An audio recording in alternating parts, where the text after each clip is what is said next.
Þingmaðurinn segir já. Ólöf Nordal? Nei. Þingmaðurinn segir nei. Pétur H. Blöndal?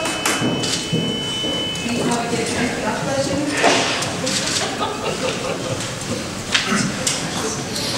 Þetta eru pólitísk réttarhöld eins og maður sér hérna á atkvæðagreiðslunni. Atkvæðin falla eftir flokkum. Það er athyglisvert að engin Vinstri græna hefur efasemdir saktina. Það er mjög athyglisvert. Þannig að ég get ekki fallist á þessa ákæru að kæra Árna Matthíasson fyrir glæp og ég segi nei. Þingmaðurinn segir nei. Ragnheiður E. Árnadóttir? Nei. Margrét Pétursdóttir? Já. Þingmaðurinn segir já. Guðlaugur Þór Þórðarson? Nei. Þingmaðurinn segir nei. Guðmundur Steingrímsson? Nei. Þingmaðurinn segir nei. Gunnar Bragi Sveinsson? Nei. Þingmaðurinn gerir grein fyrir atkvæði sínu.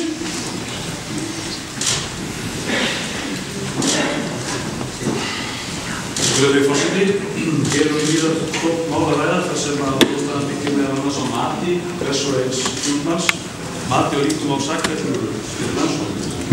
Endanum snýst í matið ákvörðunina og ákvörðunir hvort meiri þingur en minni eru taldar á að sakfellt verði fyrir rannsókn.